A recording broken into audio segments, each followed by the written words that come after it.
Hey, Tom here. Some of you may have listened to the first episode of the Brewmaster's Table and are now thinking, wow, these guys are prolific. It's barely been 18 months since the last episode. Well, we did record a second episode at the time, but it was so dull I didn't have the heart to edit it. And so, much later than anticipated, we're back. There have been a few changes here at the Try Cheers bar. The very loose episode structure we had is gone. The detailed editing I was doing, that's very gone. The cast of 4 has expanded and will be changing every episode, depending on who's free and wants to chat. What we're hoping to get is a much rougher, more varied podcast that is our invitation to you to partake in a group of friends chatting about Malifaux, the other side, and whatever else takes our fancy. I hope you enjoy.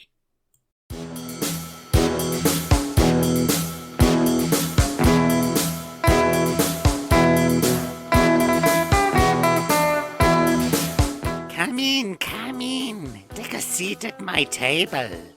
Don't mind the regulars. Their language may be coarse at times, and their opinions, which are entirely their own, may often be misguided or downright idiotic, but they mean well.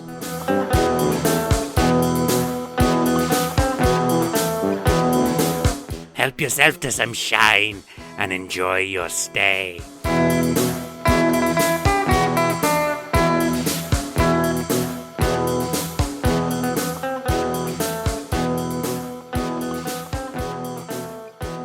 Hi, I'm Tom. Hi, I'm Luke, and we're recording this introduction right at the end, so we're already pissed. Damn it, Luke. How you doing? What are you drinking? I am drinking Brewdog Elvis juice. Nice. It's a grapefruit infused IPA. Yeah, I'm on this juice box. It's citrus IPA. This was New World. What's it actually got in it? Don't know, but it's quite pleasant. So how you been, Luke? I've been good. I've been doing the Super League, Carl Lee's Super League, along with yourself, which is a lot of fun. You playing this week's round tomorrow? Yes. Oh, yes. Playing Mr. Andrew Humphrey. Oh, it's the. Oh, okay. Which is he's always a good laugh. So it'll be fun if nothing else. Yeah. I'm enjoying it. Are you enjoying it?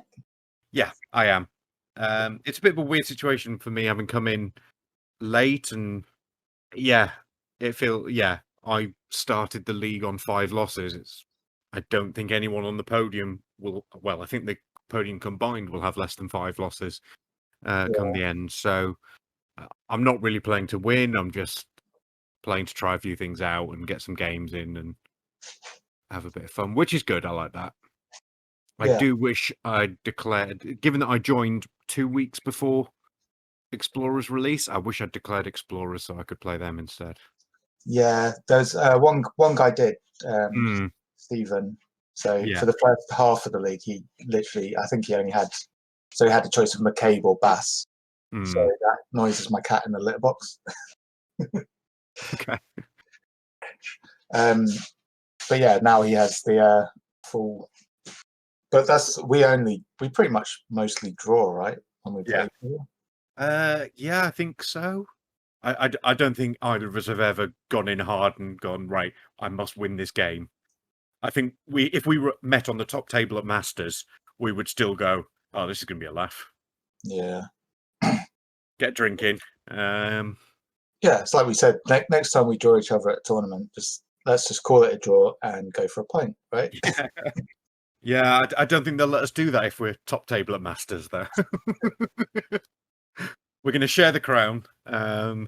You'll find us in the pub. Share the crown, cut it in half, comes a tiara. Yeah, I was going to say, it'll be a tiara. Yeah, done. Not that either of us will ever see the top table at Masters. No. Playing Ollie this week reminded me of just how big a gulf there is between the really top players and me, basically, who I consider myself to be utterly average. I don't think I'm a bad player. Not at all, really.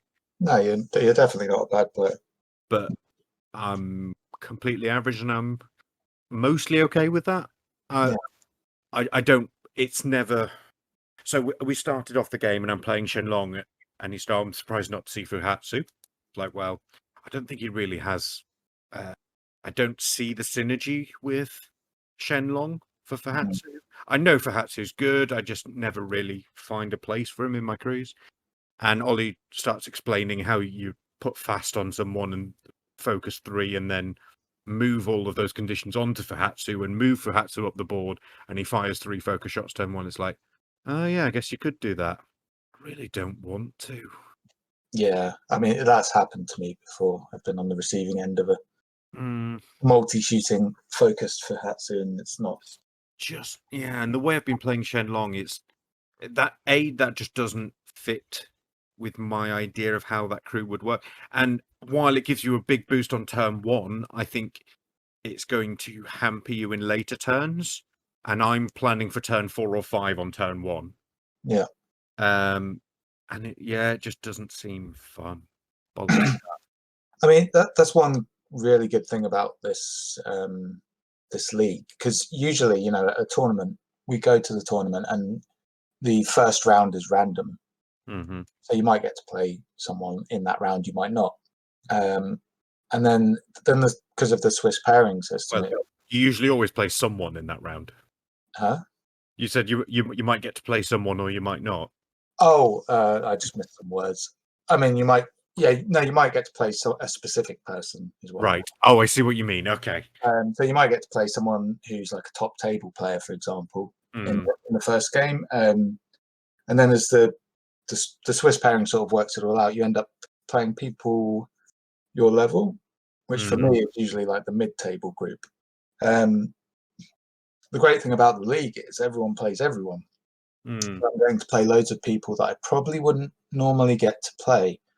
And it's really interesting, like just watching top tape, like being on the other side of some of the top players. Although my game against Ollie lasted about 2 turns because he killed half my crew in turn 2. So he's just a player you're watching play and going, you're just really good at this, aren't you? I just hats off. I can tell you're good at this. I played Jamie Varney earlier in the league, but playing Jamie Varney as when he's playing Bayou does not feel the same as playing Jamie Varney when he's playing Resurrectionists. It just doesn't. And yeah, it was. I mean, you can still tell he's a really good player, but things weren't quite clicking for him the way. Yeah, playing Ollie, it was just absolutely eye-watering. I just sort of hung in for my dear life. I think Jamie's moved fully onto Explorers from what he was saying in the UK chat. Oh yeah, yeah. I kind of suspected that might be the case. Yeah, I think he's going to do nasty things with Nexus, like horrible, horrible things. So Nexus is. Do you remember me and you in the beta we played Nexus? Nexus versus McMorning. Yes, I remember that. Nexus stomped me like in that. It was beta, but I don't think much has changed since then. Not majorly. There's been a few little tweaks here and there, I think, but yeah, on the whole, it seems pretty much unchanged from that point. So we can't talk too much about the beta, but yeah, we were both in it. My name's in the book. Hey. And my name's not. Thank you, Wyrd. I don't think you guys, because I was really struggling to get my last game into to qualify. I played the appropriate amount of games. I'm just not sure why. I don't know. Maybe I don't know. I'm going to blame Rich. I think Rich didn't tag me in the report or something. But yeah, maybe. Yeah, I'm going to blame someone. Let's blame Rich. That'll do. But so, Nexus as she stands, just I love the artwork so much, and the backstory and the whole theme is amazing. I'm just not sure if I'm going to be playing her because of the complexness of the crew. I'm just not so sure that play style was for me. Do you know what? I will probably buy her anyway, just to paint. I think that's interesting, and I'm admiring Wyrd more and more for this as well, because having taken up Shen Long recently and playing him, I'm certainly not playing him in the easiest way possible. The way I play him, I think, is quite complex, and I'm finding that I really enjoy that, as opposed to playing someone like Yan Lo, where it just felt like point and click. I like coming out of a game going, oh, I had to play freakishly hard to actually pull that off. Yeah. But I had the tools to do it. And even if I missed, then I can go, I played well, I made this mistake, or luck wasn't with me at this point, and it cost me, and I can deal with that better than just, that feeling I get with the Yan Lo of I either win or I lose, but it doesn't really feel like me doing it. Yeah. No, I mean, I've played Yan Lo on the Reza side, and it's just makes everything a bit too easy, doesn't it? It doesn't feel. I think easy is probably the wrong word. I think it doesn't reward me, and I think maybe it's because we've been playing for quite a while. Also, the issue for me with Yan Lo is that I got pretty damn good with him in 2nd edition before he got his upgrades and was really good. Yeah, I remember. I was decent with him when he was considered one of the worst masters in the game, and then they upgraded him, and suddenly I was actually pretty damn good. And now, and the great thing about that was that I had little plans and tricks, and I was always scheming at something to get the most out of Yan Lo. And now I play him, and it doesn't fulfill me. I mean, I like what they did with him in 3rd edition, because I didn't have the desire to play him at all in 2nd. But I like the fact that they simplified his kind of ascending mechanic. Yeah. But that's because I like simpler crews. Yeah, and I think that's where I was going with this.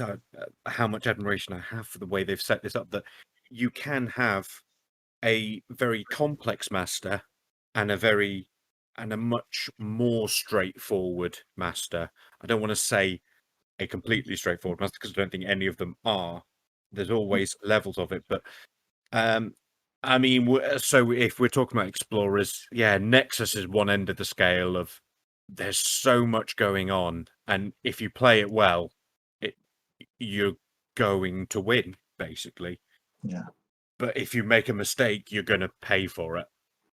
And then you've got someone like Lord Cooper. To me, seems like the other end of that, and it's not to say that he's easy, but you know exactly what Lord Cooper wants to do. Yeah, weirdly actually, because Cooper is definitely in Explorers, I think, the more straightforward end of the scale.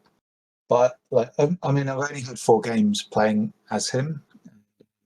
There's a lot more finesse and tricks to Cooper than I thought initially. Yeah, I believe it. Like, I mean, you can play him quite straightforward, which is what I think I did the first game, and I was just shooting stuff. And then as the games went on, I'm still just shooting stuff, but there's lots of little finesse tricks with the other models you can take with him. But yeah, he's very fun. Yeah, I was going to say, have you been enjoying your games with him so far? Yeah. Like he's at that stage with me where you're like, okay, I want to keep playing him, because with every game I learn something new. That's always fun. I mean, the first 2 games I played him. It's going to sound quite bad, but I played him as a 2 AP master, because I thought that the bonus action on this card. Let me just find it. Reload. The reload, are we talking? Yeah. So what I was doing with Cooper in my first game was, I would shoot, and then I would focus to get the focus. Then I would reload and I'd drop that focus in order to take a second shot. And then I spend my final AP to take the second shot. And then it wasn't until my 3rd game where I was looking at okay. I was like, oh, hang on. No, the bonus action is the second shot. Like, Yes. I've been playing with one less AP. Yeah. So, yeah, Okay. Yeah. very for not reading the cards properly. So, Yes. Because I think when I played him, I wasn't playing the end the focus condition as a cost. I was just playing it as a thing you had to do. So if he didn't have focus, he could still do it. But that's definitely wrong. He needs, yeah, yeah. he So does need to have the focus to get rid of. yeah, because it's in italics now. So it's, Yeah. If he doesn't get rid of focus, the action fails. yeah. I mean, he's got foul mouth motivation as his other bonus, which I've Have you actually used it? yeah quite a lot. Oh, really? Because my opponents, like one of the things I've realised with Cooper is people will try and engage him to stop the gun. Mm. And if you don't play it right, like if Euler's already been, and like quite frequently Artemis is the other dog has been off doing something else like schemes. I've had no ways of getting Cooper out of the melee, and he's okay in melee. Like he can still hit with his machete, but yeah, in those situations, I've found myself using foul mouth motivation. So what do you do? Target a nearby model to try and so that you and then get the trigger off to push yourself out? Does that work? No. Is the trigger based on it's not. So the trigger's based on you. So you can't. You're just saying if you're stuck in combat and you're just hacking at people. Yeah. Yeah. It's I've been using it because I've been stuck in combat and unable to use my reload. But I mean, it's handy to have. Like, so one of the main problems so the first game, I'll just give you a quick one now. First game and second game, I think I took completely Apex keyword. Mm-hmm. The second game, I took the emissary versatile. Okay. And the last game was symbols because I've taken him once in each strategy. So I took Vernon Wells and Eva from DUA. Okay. Interesting. Yeah. So forgotten what my point was. I think we're talking about being stuck in combat, maybe. Yeah. So the first game he was doing a lot of shooting and he killed it was Cooper versus Ophelia and he pretty much wiped her off the board. He wiped Ophelia off the board. Yeah. Wow. Okay. Yeah.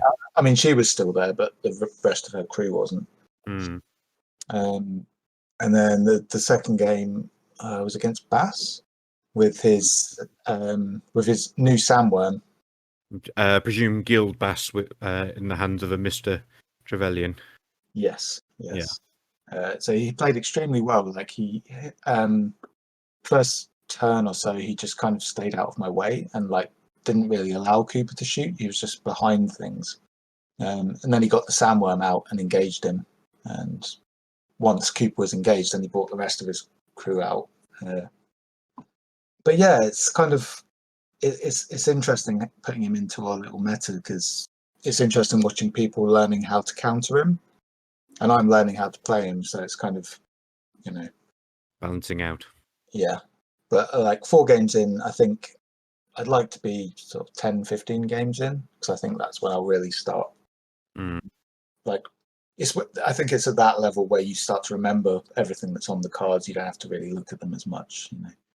Yeah, that sounds about right. Anyone kind of surprised you in that crew, in the Apex crew, particular, or any of the Versatiles that you've gone? Ooh, that was a bit of a tasty pick. So opinions so far, I mean, Ula and Model 9 for me are probably auto includes. They're going to be in every list. Yeah, I think I've tried. Artemis probably in most lists because for 6 stones he's just incredible. Yeah, I think in the game I played with him, I had Artemis who died immediately. I didn't take Ula though. Probably should have done. Model 9 was just spectacular. Yeah, he's great. He didn't. I don't think. He doesn't strike me as someone that is actually overpowered he just seems solidly good in most situations, really. Yeah, he is. He's a solid model. I mean, I've lost him a couple of times. Like if you got anything that gets around armor, he goes down easily. But aside from that, the Crypsis core, Oh yeah, I really like their patient strike ability. So it's the Overwatch type one. yeah, kind of an Overwatch. So when I first read the cards, I was like, I probably won't use that. I'll probably just be shooting. So I in my first game, I put one right down where the whole Ophelia crew had to walk. It was the only way for them to come through to my crew. So I got a bunch of extra shots there, and it stayed till the end of the turn. And then I remember like Francois came in, and the Rex came in and took him, and then we started pushing people around within the line. So they moved through the line again. So I was getting to shoot again and again, and I lost count of how many shots he actually got to take that turn. But yeah, it's such a good ability. Wow, yeah, that's cool. I was thinking of it more as a way to block off areas of the board, really. But yeah, actually just pushing people into that line, and then just once per activation, so you can shoot everyone. Oh, you can only take one shot per activation. If you move multiple models, you couldn't fire at both of them. One per activation. So every time a model moves through it, you can shoot it. Yeah, but if you're pushing models, if two models move through it in the same activation, you still only get one shot. Yeah. They take a shot action targeting the model moved, ignoring lines. That's really nice. Yeah. I may have underestimated them.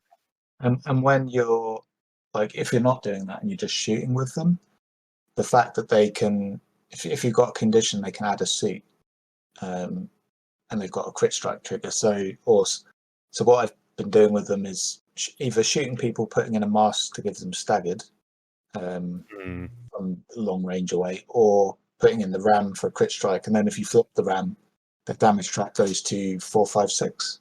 That's not gross at all. Nope, that's absolutely fine. Yeah, Several times a turn. I mean, it's only stat 5. Yeah. But the thing is, they have predatory instincts. So if you really want to land that shot, you can take a neg to the damage and a positive to the shot. And then if you get a ram, 4, 5, 6 from that range away, I love them for 7 stones. I think they're great. I probably always it would depend on the map, but majority of the time I'll be taking one. Take 2. I haven't yet, but I probably will try out 2. The thing for my hot take of Apex is that there's so many models that look like you go, well, I want that one, and I want that one, and I want that one, and I want that one, and now I've spent 70 stones. Yeah.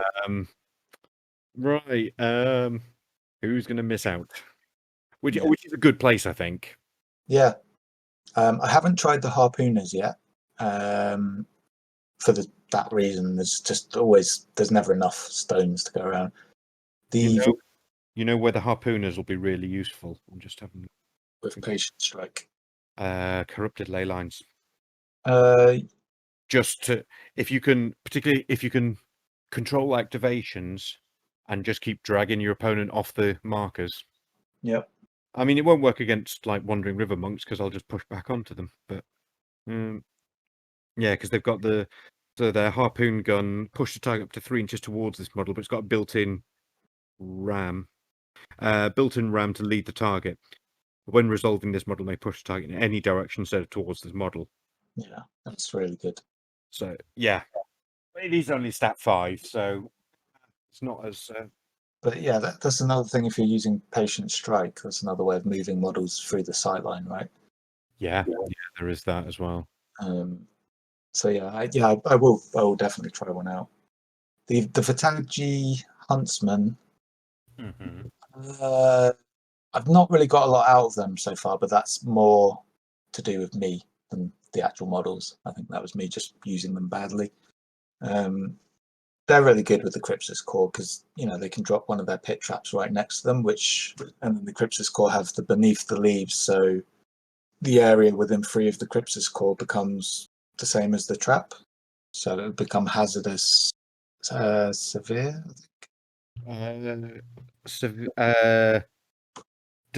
Severe hazardous damage 1 and injured 1. Yeah. So if you drop one next to the Crypsis core, he has a 3-inch aura of that around him. And he has stealth as well. So the only way you're going to get him is by coming in close. And if he's got a trap next to him, it's going to be that 3-inch aura around him is going to be hazardous severe. Gross. So yeah. And again, once you start dropping traps, the harpooner moves people into the traps. That triggers set up the kill on the Vitagi huntsman, and Cooper himself takes a blast into their face. That's Set up the kill has only worked once for me so far. There's a lot of hoops, but when it does work, it feels good. I bet it does. It's one of those things. It's not going to happen every turn. No, definitely. But because when it goes off, it could be game changing. Yeah, I think when it went off for me, it was, I think, something like the opponent didn't have any cards in hand to cheat their way out of it, and all the stars aligned, and I managed to get a shot off. But it wasn't with Cooper because he didn't have line of sight. But yeah, that's what I mean. There's so much. So there's things like Ula's trigger on a crow. Is it maybe on a crow? I haven't got the card in front of me, but let's have a look. There's an enforcer.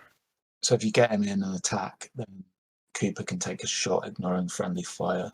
So it's ways. Yeah, on a crow, hold down. Yeah, so there's like ways to get extra shots off. And do you know what? In 4 games, I've not had a runaway get to a corner. No, I kind of imagined that would be the case. I'm not going to lie to you. Yeah, one of them did. Yes, I played Andy yesterday, and one of them almost got to a corner and then got killed by the little lass. It was really embarrassing. It's what have you been using them for? Do you think so far? Have you just been running for the corners every time with all 3? No, I usually send one towards the corner. Start off with just. I've been using them to put out distracted. I've shot them with Cooper a few times to get soul stones.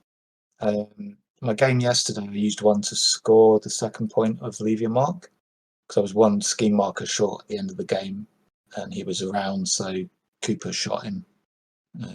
Because Cooper can treat them as enemies, he can use his trigger to drop Trophy Hunter to drop a scheme marker. So I got my final scheme marker down by shooting a runaway. That's nice. But it's more interesting seeing how people play against them. Like in the game yesterday, he basically just ignored them. Whereas other games I've had, they've been like wiped out super early. So in the game I played with Cooper, which I think was against Andy as well, so this might be why he ignored them. The board we were playing on had a couple of little choke points, and Andy was playing as 10 Thunders, and he definitely had a samurai coming out of one and like Fuhatsu coming out of another, and I just shoved runaways into him, forcing him to go, well, I'm either going to sit here and just play patty cake with this runaway, or I'm going to have to kill it, so that I can actually do something this turn. And so he kills the runaway. I mean, using them to tie people up is superb. Yeah. And forcing them to spend AP that they want to be doing other things to kill these runaways is fine. I think I executed one straight away for the Soul Stone. Yeah. And then I threw 2 into his face. Yeah, I mean, it's not that easy to kill either. Like, you know, 4 wounds, you have to, most people will have to put at least 2 hits into them. Yeah. Yeah, what's their defense? Defense 4. They're basically, they're all the 4s. They're defense 4, willpower 4, 4 wounds, all their stats are 4.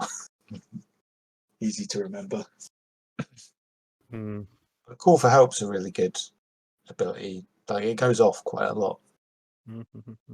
It's one of those abilities that your opponent doesn't want to cheat for. Yeah. 4 against willpower is not exactly nailed on to go off. But so I mean, yeah, if you flip a severe card, then the opponent's like, oh, do I bother? Like, if you flip any card, if you flip like basically sort of an 8+, if you flip an 8 or a 9, and just enough to beat your opponent, you're there in a position where it's like either it works out as discard a card for your opponent, or it's gain distracted +1, and Lord Cooper's going to shoot this guy. It's a lose-lose situation for your opponent, really.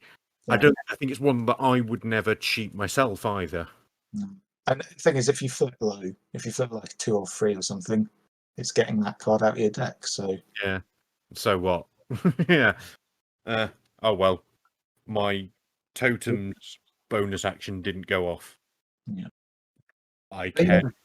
Yeah. So far, loving Seeker. The other things. So I used the Emissary, the versatile Emissary, one game. I was expecting him to do better. Maybe it was just my positioning, but I never seemed to have him in the right place at the right time. Yeah. It was Public Enemies, I think, and I think Assassinate was in the pool. So I was like, I'm going to bring him, and he's going to protect Cooper, because Cooper is squishy, and I found like he's died a couple of times, and the other times he's been on quite low health but survived, because the crew doesn't have, apart from his foul mouth for motivation, there isn't like really any healing in keyword. So I took the Emissary. He didn't really do a lot, to be honest. I can see how he could be really good, but I think because if you're using him as a bodyguard for Cooper, and Cooper does not want to be anywhere near the action, it means you've got 10 stones of models that does want to be in the action, but is instead sitting around at the back of the board going, I'm not really earning my points here. Yeah. I can see how, he is, I think, very good. And I think in something like in Seeker, he's going to be amazing. And it needs the right schemes and the right pools. He's good, but he's not. I think 10 points is a lot. I'm not sure about all of the crews. Maybe there's none of the ones that I'm looking at in great detail that I think, oh yeah, they can easily spare 10 points to stick the Emissary in there. Yeah, I mean, one of the things that happened in that game was my opponent kept Cooper staggered quite a lot, which meant that I've got your back him out of trouble. Okay, yeah. So like that was kind of what I wanted to be using the Emissary for at that point. But I was playing against Rasputin, and the Emissary was just fighting with ice pillars the whole time. It was James again, and he kept everyone pretty locked down with ice pillars. So the last game I played with them was yesterday. That was against Andy, and it was Symbols.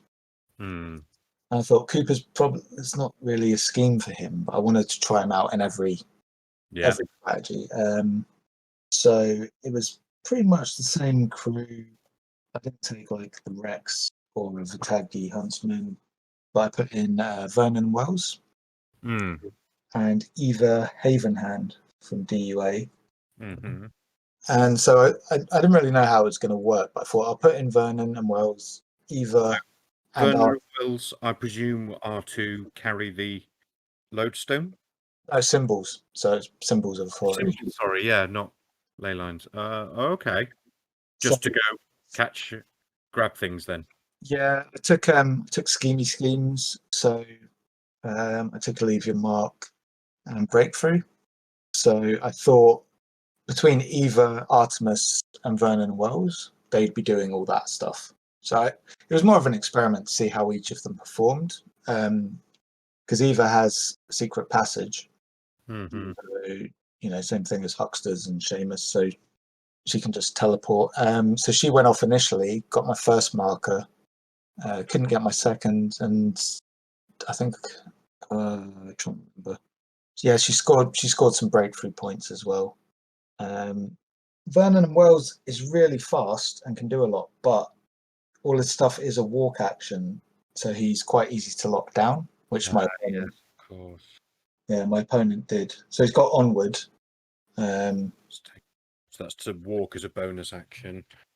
Yeah, and you can place if you get a trigger. And yeah, you can walk. You can take an interact if you walked as well. So he's really good at schemes. But yeah, if your opponent knows that, he's quite easy to lock down. Yeah, I'm looking at ways he could possibly get out. I mean, Glimpse the Void trigger, TN14 willpower duel, and then I guess he could do a Falling Skies on himself to try and push back Yeah, models engaging him. 50 mil marker, so he'd have to be on the edge of himself. Just basically, so it's underneath him. He would have to take the duel as well, but if he fails, he's not going anywhere. 2 damage with armor 2 is 1 damage. Probably okay. But again, move 13 duel. yeah. Discard a card again, staggered, yeah. I mean, I think you do have the trigger for Rocket Man on onward. So that's one way out of it. that is the place. So Rocket Man onward, which needs a 6, Rocket Man is on a mask. When resolving the generated action, instead of moving normally, this model may place itself completely within 5. Okay, so you wouldn't have to disengage. Resolving the generated action. Oh no. Oh no, because that just makes it like flight, right? Yeah, it's when resolving, not instead of taking a walk action. No, ignore me. So That doesn't work either. It's basically flight, but I mean, how I got in was I've got your back with Ula. Like I said, I'm kind of just trying out as much different stuff as I can, and yeah, just seeing how it works in different situations.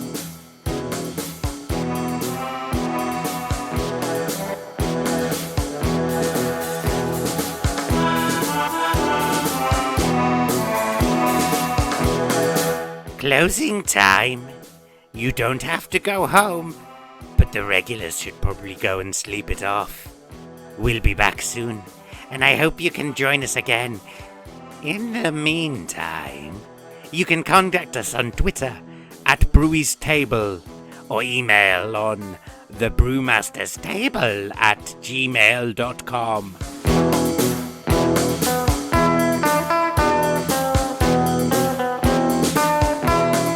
Please do play heedlessly, chat brazenly, but drink responsibly.